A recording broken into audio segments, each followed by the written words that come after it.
Good afternoon. This is Dr. John Bennett, broadcasting from sunny Miami. We have another in the series of Hangouts for MedGadget.com.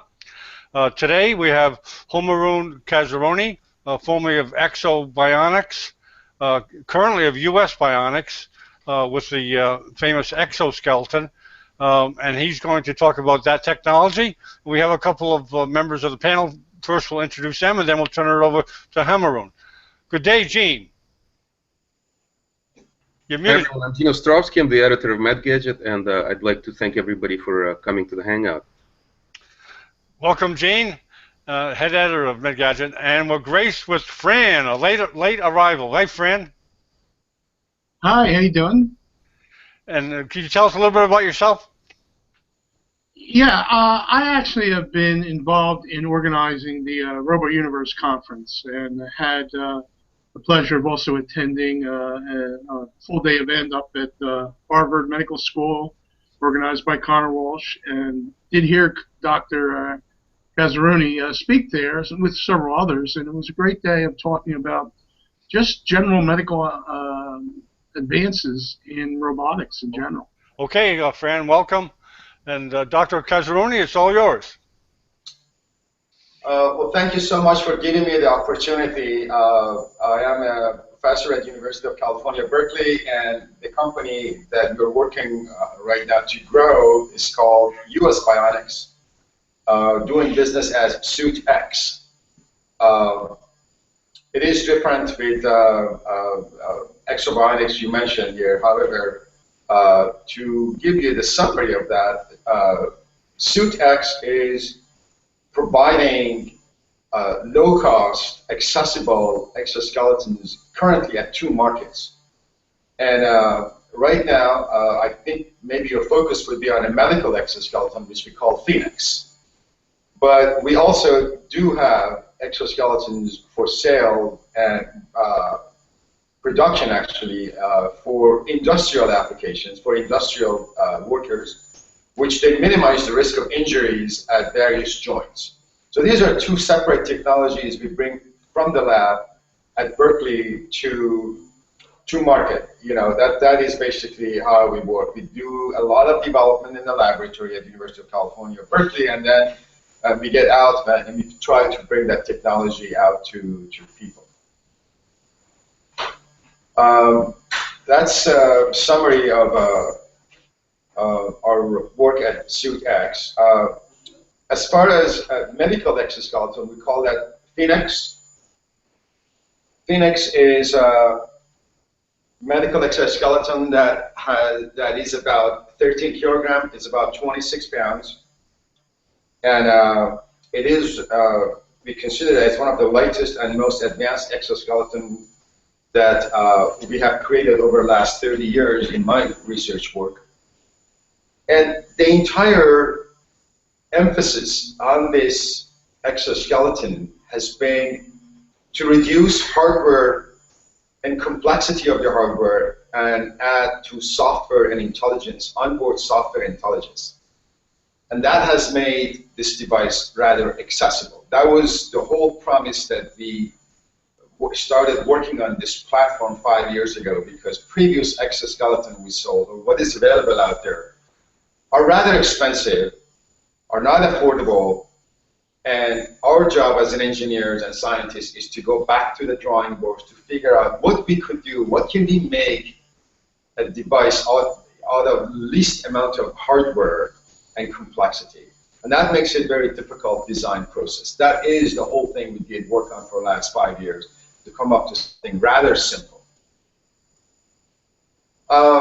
I don't know if you want to ask me questions or not, but let me give you a couple of properties of this device.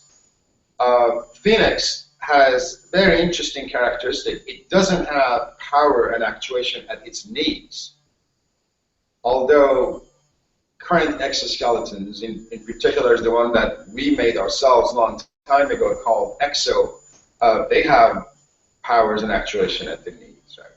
The reason we don't have it here, because biologically, human knee doesn't require any power anyway, so we might as well not put it in. And this is, from a standpoint of human performance, it is okay, But as far as traditional robotics technology, it's rather unusual, because then you have a joint that you have little control on that. Well, however, this turns out to be really good for us, because we drop the actuation, drop the power, we drop the entire infrastructure for knee actuation. No more wiring to knee, no more cables and power and sensors at the knee, and all being controlled by hip.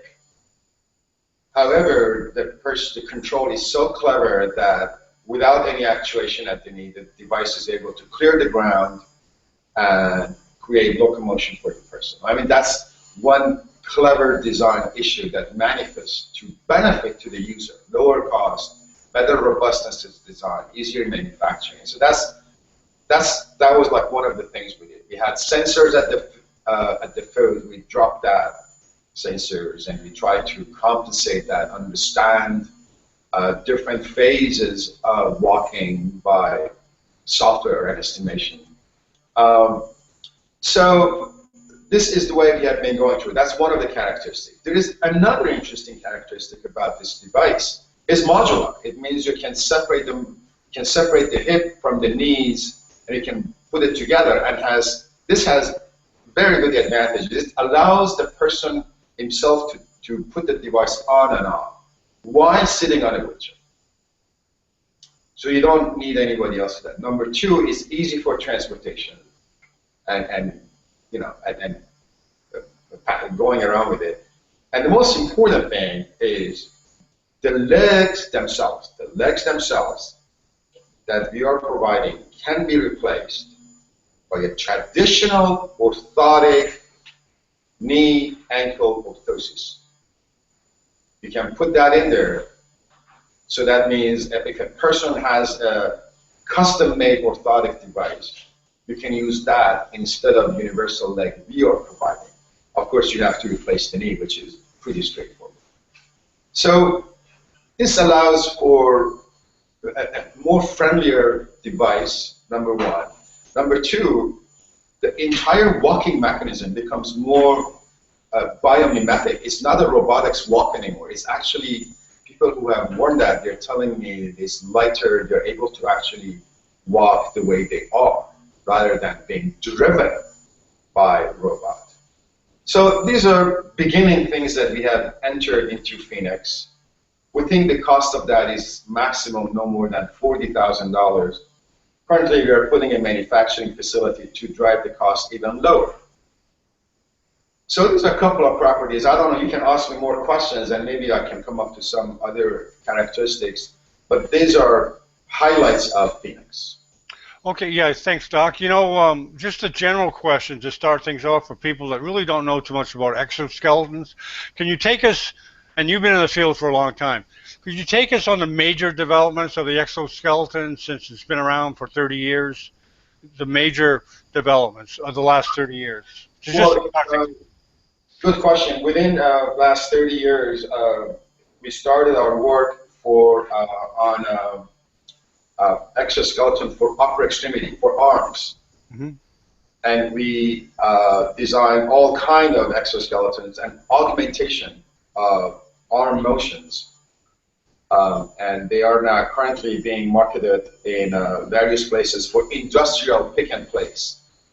So these are basically hanging from the ceilings, and you can put your hands in there and you move around things. So that's a long time ago. And then we moved to lower extremity, and we made several devices that allows people to walk and carry heavy objects in their back, mostly funded by the Department of Defense. And then during early 2000, we created HULC, H-U-L-C, from Department of Defense funding for soldiers carrying heavy objects in the back. And then around 2005, I got funding from NIST to develop exoskeleton for people with mobility disorders. And that manifested to Ekso, E-K-S-O, which is now commercially available for rehab centers. So when I go through all of those, I realize that we designed, we went through the natural progression of technology to create these devices and make people benefited by that. But last 5 years, things have changed a little bit, and I realized that these devices are inherently expensive, and it really requires a lot of efforts to bring the cost down in terms of manufacturing, marketing, where you are manufacturing. But at the end, the designers also have a responsibility to bring the cost down. It's not like management or manufacturing process or materials. Designers also have to be clever about the design. These days, you can buy a very nice car for about less than $20,000, and you can also spend $200,000 to buy the same similar car that they do similar behavior on the street cars, but maybe one of them would have higher performance on out of street. But for people with mobility disorder, it is really important right now, and I think it's a sense of urgency to bring that low-cost technology to them, to get them upright and mobile and give them rehabilitations. Mm-hmm. So as an engineer and scientist, we went back to drawing boards, and we tried to forget what the robotics technology is telling us. Let's look at what human needs. What's a human knee does? What's a human hip does? How do they walk? And start from there, create something rather non-expensive and affordable. And that's what Phoenix came out. Mm-hmm. Okay, Gene and Fran, do you have questions for the doc? I was wondering about how the knee works. Is it just a freely swinging knee, or what's the mechanism there? Oh, very good question. Appreciate it. You brought it up. I didn't want to go too details, but since you brought it up, I can explain that to you. That was very, very thorough question here. So the knee of the Phoenix is free during swing, but when it goes through the stance, it stiffens, so it can tolerate your weight. But it does it very cleverly, so during swing is free, and then during stance becomes rather stiffer and stiffer and stiffer, and then becomes free again at the right time. But there is no locomotion power in there. That means during swing, its motion is governed by the hip motion. In other words, once you swing the hip, the knee also goes through this beautiful motion that replicates the human motion. So this way, as you see, we drop the weight, we drop the actuation, we drop wires and cables, and an entire infrastructure design. And the most important thing, where did I learn that? I did learn that from a lot of two sources. A lot of roboticists actually predicted that, and they have given information about walking does not require power at the knee. And if you look at experiments on human, they don't use power at the knee. They actually dissipate power at the knee. But once you climb the stairs, then you need power at the knee. Yeah. So for us, for people with mobility disorder, I understand some people ask me, well, can I climb the stairs with this? But my answer is no, not with our device. You can't climb the stairs without holding your hand and climbing yourself up there, because the machine does not give you locomotion power to go up. But it is light enough and becomes inexpensive light that allows you to walk naturally on a ground level. And that is the compromise we did. That is, I consider that as an intelligence in the design, to just ask for just about the right amount of a hardware to get most.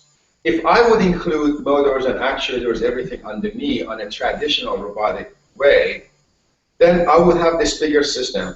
Then the patient or the subject that is wearing it still wouldn't be able to climb the stairs, because there are other bottlenecks in terms of control and stability that haven't been solved. So we decided, let's just drop that thing.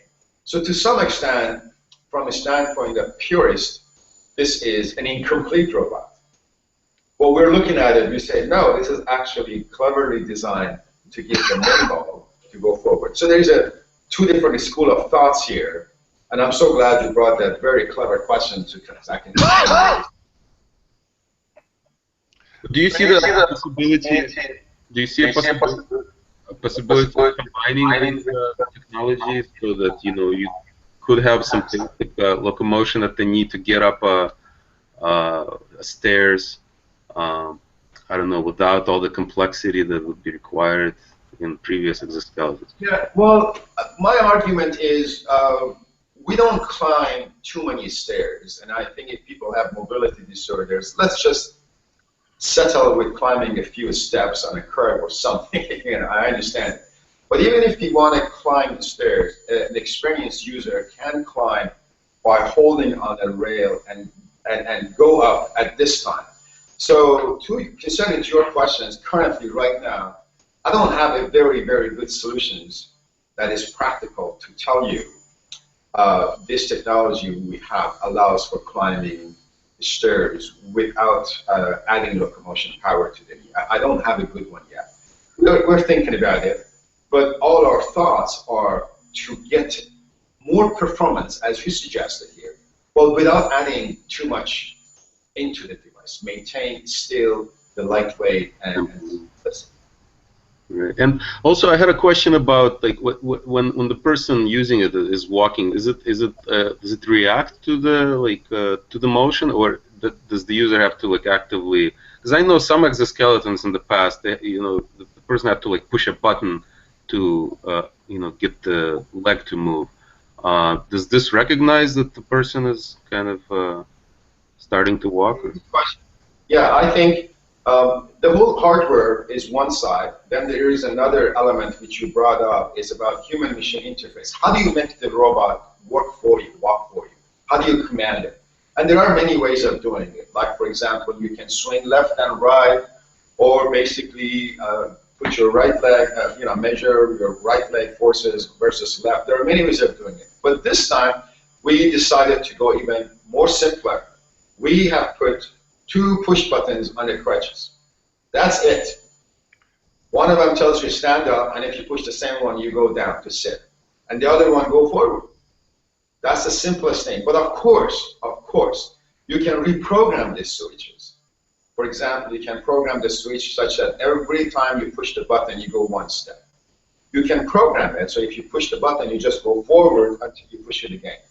So we are not worried about these human-machine interfaces at this time, because once this device is out there, there will be many other clever roboticists or practitioners in the field that will come up to other human-machine interfaces, like maybe voice-activated or something else. And maybe even the subjects themselves come up to something that we don't know. In fact, some of my very good colleagues here at the University of California are working on brain-machine interface. Of course, it's a little bit too early right now, but it definitely can be considered in a few years from now as practical. So there's a question of HMI, human-machine interface. There's a question of device. Right now, we just use 2 switches because everybody is used to switches. I don't want to create complexity for these people. Just simplest way to do it. Mm-hmm. Very good.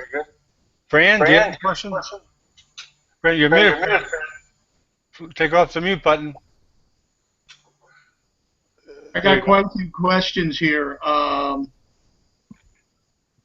First of all, I'm amazed that you've taken simplicity and made it smaller, faster, better in so many ways. What's the biggest cost in that $40,000? And do these things require sort of a custom fitting that requires a lot of time? Is there a big cost element there, or is one size fit all?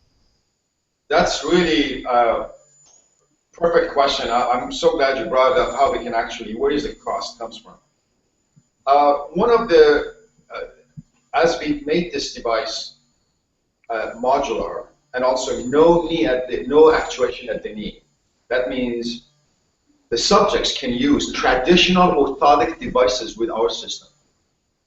Traditional orthotic devices are mature technology and lower cost in America and everywhere. So that's number one thing to bring the cost down.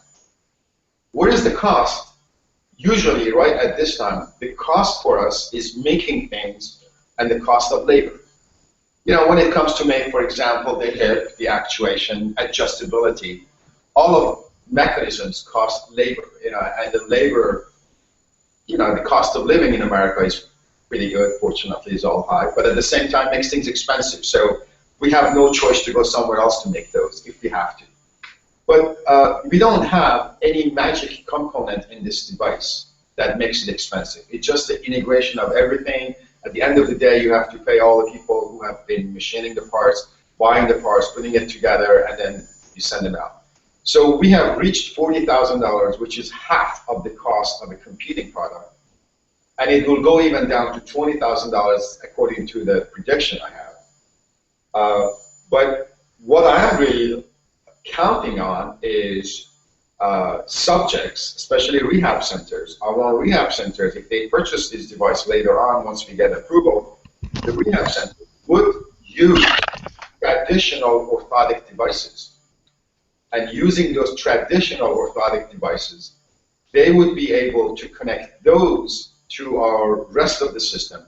So it becomes lighter, becomes cheaper for the patients, lower cost for the patient, and also much better performance, because traditional orthotic devices that all companies do in the US, and many, many reliable companies do that, they provide a better performance because they're custom fit to the subject. Does it take a long time for the patient to, is there a learning curve for this? Do they take a long time to learn how it works and to become comfortable? Definitely there is a learning curve on this. We have noticed that. It depends on the subject's upper body strength, how they hold on the crutches, how long they have been having some sort of mobility disorders. It's person to person is different, but I might want to tell you that it almost looks like learning a bike here, and I don't have enough data to tell you how long it would take to get better. We only have a few subjects tried it, like maybe 5 or 6. So the jury is out there, but usually after like maybe a day or two, the users feel a little bit comfortable about walking that. Yeah, I first saw you at this, I don't know, you probably can't see that very well, but it was up in Boston, the Soft Robotics Conference. Bio-inspired robotics, and the theme was softer, smarter, and safer. Right. Yeah, and I remember, so one of the big things there was talking about sort of moving towards more of a wearable type of a device. Think of like some kind of stocking type thing that would have sensors in it and some type. Are we there yet, or is there still a big jump to get to that level, to get rid of the I still assume you're using like metal type braces and things like that. Well, the way we look at this, that's a really good question here about soft robotics here. But the way we're looking at it here, rather than we state what we should do, we'll look at the current technology, and everything that interfaces the person is soft in our device. Definitely no metal is contacting the person, that's for sure. So we have soft, basically internally, so they can hug the person with a soft component. In fact, we have bladders around the device that you can adjust the pressure of the air, so it can create different comfort for the person. But as far as powering the device through soft components or hard components, as you mentioned, right now we are providing traditional hard components like the motors and actuators at the hip, but we drop them at the knee and all that. And I didn't see a viable technology at this time, at this year, on a soft robotic devices. I know there are some incredibly good research going on soft robotics. They use perhaps pneumatic systems, or they use tensile systems that provide that. But I think those are at the research state, and I think using them for people with mobility disorder that have already been hurt before, maybe a little bit premature, but definitely there is a research going on, and I'm following it, and I'm learning. We have tried some of them. But there is also, remember that there is a continuous definition between hard and soft, so we can have metal on one side and soft would be perhaps fabric. That's the way we consider that. But in the middle, we can have compliant components in the middle, like we have already included compliant components in our current devices. That provides a little bit of an abduction and adduction. So I don't think we should really classify hard, soft as a rigid gray. There is a scale, gray scale, and as we go forward and forward, next few years, I think that soft robotics, which is safer actually, and I think the researchers in West Institute brought it up, you and I went there, definitely is on its way to have a major impact. Great. I'm going to bring up a big cost sometimes of this stuff, and I'm not sure if you're crossing that barrier, and that's getting any kind of FDA validation on the product for usage. Very, very good question. We are working on that. We don't have any FDA approval at all right now. We are working currently toward a situation that we have all our regulatory issues worked out, and the device first would go to the market as Class 1, working in rehab centers under supervisions of physicians and practitioners. And then we will do, we're hoping through these media, we work with hospitals and rehab centers to do evaluation of our devices, which we're willing to give free for FDA approval for home use or perhaps other conditions that we're not really knowing at this time. So currently, we don't have any FDA approval, and it's not for sale right now until we get all our regulatory things worked out, which will be a few months from now, a couple of months. And then the device hopefully will be sold to rehab centers as a Class 1 device for rehabilitation or exercise. No, that's great. Well, you know, I suppose the issues of decubiti and phlebitis, thrombophlebitis, and paraplegics enters into the equation. Do you have a lot of medical people that say, "Come on, let's get these paraplegics out of bed"? Let's, you know, or are companies funding it that way, or is the military funding it? Because it'll essentially cut down medical costs and caring for paraplegics with decubiti and thrombophlebitis. A lot of people who have tried our devices, I mean, I don't want to really advertise about this thing here. They fell in love with our device because our device is so natural. It provides a natural gait. Especially, it's great for younger generation that they might be active a little bit. They're able to stabilize themselves. So it's not a robotics device. In fact, it has such a low profile that you can wear them under clothing here. So yes, a lot of physicians come here from different places. I have experts coming from different places, and they really liked it. And you know, I'm doing my best here with my very dedicated staff, the best we could do to get this technology going forward. Obviously, we definitely need help. Let me tell you another thing here, John. Here is there's another element about this year that I'd like to bring this up with you. It's just not about technology development here at suitx and my job. It really is about passion. It is about, I have been very lucky to gather almost 20 people around me who want these technologies like that go out there at any as fast as possible. And that is really driving us here. It's, so we work very hard at any capacity we can to get a few machines out there, work with rehab centers anywhere around the country to do some evaluations, to bring them out there. And that has become a driving force behind us. Number two driving force would be funding. Obviously, we have to pay all these people to work on. So these things go hand to hand. And of course, there's a third one that I'm relying on, is talent to create things. So we're looking at our passion. We're looking at the funding. We're looking at the talent to create new product. We're not just repeating what we know. We're always creating new product. We're always trying to figure out what is needed. What is needed. In fact, I think you probably know we just won an award for UAE competition. Yeah, congratulations. Yeah, it was a really great thing for us. But I got to tell you that it's not that we won that. It's not about us. Every dime of that money will go to create devices, exoskeleton for children with CP. Children with CP is a neurological disorder. Children, they have a small window of time to learn walking. And 2 days or 3 days taking the child to the rehab center is not good enough. You have to immerse the child in rehabilitation. Bring the rehabilitation to home. Bring the rehabilitation to school. Make the child walk with these devices. And that requires a new technology. That's not going to be happening with this current big exoskeletons out there. It requires low cost, lightweight, and very high bandwidth exoskeleton that the child can wear, go around, walk around. Can that be done within my lifespan, or can be done within a year or two? No, it won't be done. It will be taking long. But we need to get started. We need to get started. That stuff. So what I need, or what we look at it, is not just funding.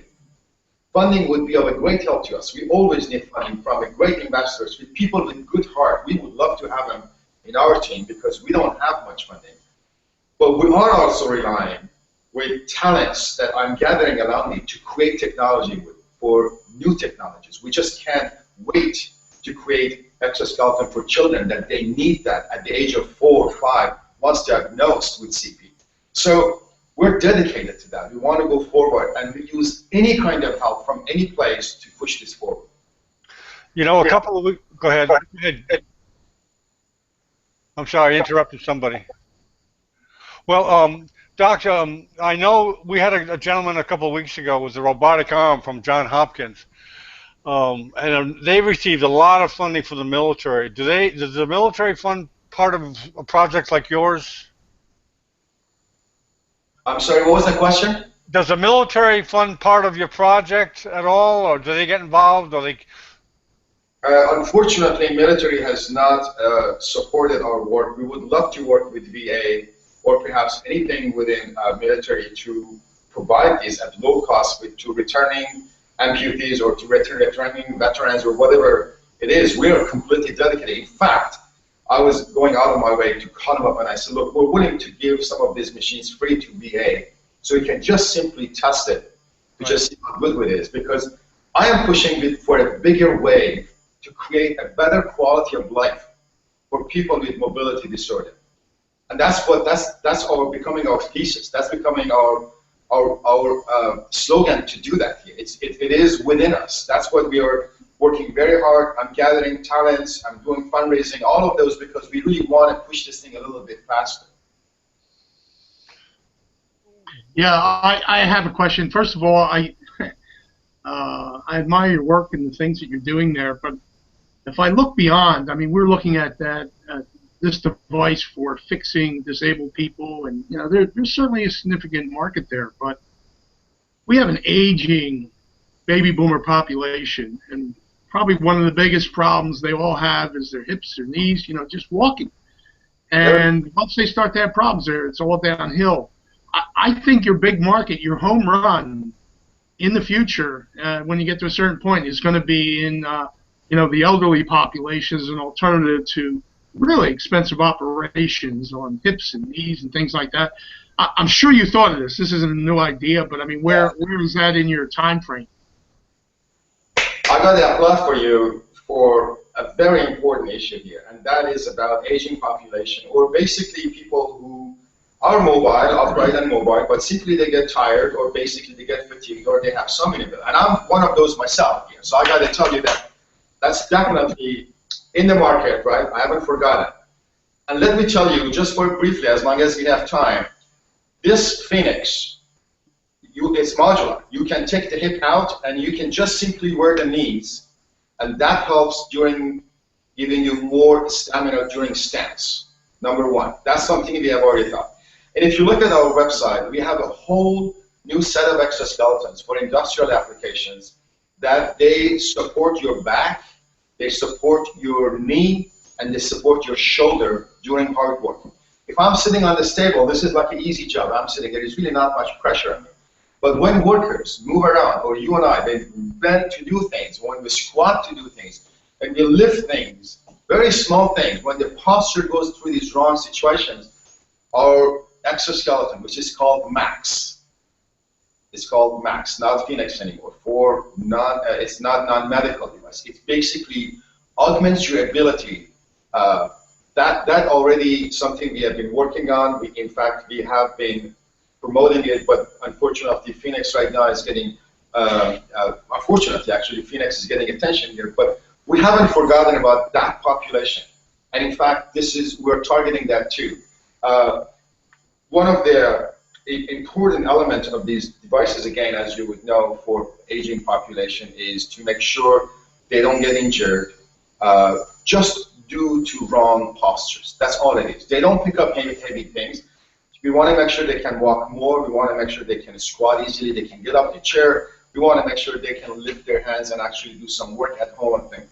Yet all of those is on our website under MAX, and we think that devices already have been evaluated in Japan, have been evaluated in several settings in US, and we're pushing that out too, and those are also considered low cost. But we're going through these two approaches. One we call that civilian device, which is non-medical, and the other one is medical. One is Phoenix, one is Max. But we're trying to cover that. And underlying principles for all of those is really creating a better quality of life and work for people, but with an accessible price. Mm-hmm. Very good. Very good. Well, Fran and Gene, do you have any questions before we close? Oh, the speaker's off. Oh, I'm sorry. I'm sorry. Thank you very much, Dr. Kazerooni. This was a fantastic discussion, and you know, I was wondering if there's going to be any opportunities for the press to take a look at the unit. Are you going to be doing any kind of demos? You know, we can see what.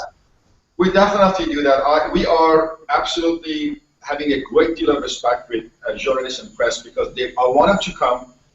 Not only to interview, I mean, it's not about interviewing me. I want to interview all the staff and the subjects and the device. I want the public knows about not only our work. There are a lot of other works like us around the country and around the world, right? And I'm really proud of that. So we're pushing this out there in the near future. If you think of an opportunity, let us know within like 48 hours. We can set up demo, or large people come and see it. Take photographs, discuss it, sit down and see where we're heading. Okay, fantastic. Thank you very much. Very good. So thank you, Fran, for coming out. Go ahead, Fran. Go ahead, Fran. One last question. I'm going to go to the other side there and think of the avatar, putting superhuman capabilities onto people. It sounds sort of nefarious, but in the construction space, the ability to maybe take something like this and give people more power, or allow them to, they do a lot of crouching like on their knees, and they end up damaging their back and their knees. So I've seen some competitor produce something for the crouching stuff. Are you in that market? Are you interested? Because I know a lot of companies in the construction space. Oh yes, in fact, we are definitely in that market. In fact, next week we are evaluating our devices in Taisei in Japan. Taisei is a construction company, and they are, because Japanese have an aging population, and they are really facing this problem by far faster than we face that problem in U.S. So the skilled workers are getting older and older, but they're very skilled. We just have to protect them. So they're a little bit ahead of us in that sense. So we're evaluating our devices in Taisei, which is a construction company. We have evaluated our devices in several facilities in U.S. under Saint-Gobain, which is a European construction company. And you're absolutely right. It's about their back, it's about their knee, it's about their shoulder. These workers put their body into abuse, and they go through all that stuff through 30 and 40 years, right? And rather than replacing them with the robots, we want to give them technology to prevent injuries, because they are adaptive. Humans are adaptive, human intelligent. They actually work by far better than our robot. They can take care of the problems, unpredicted problems. So we're definitely in that space. And if you can call me or contact me, I'll be glad to give you a tour of devices we have for construction workers. I have yeah. I will contact you. Very good. Thank you, gentlemen, for coming out, and thank you for the guests. And if there's any way we can help your project in the future by doing hangouts, we'd love to do it. And we look forward to following the progression of your technology. So hang around. We're going to end this broadcast, but we'll chat. Thank you very much. Thank you, John. Thank you. Thank you so much. Bye.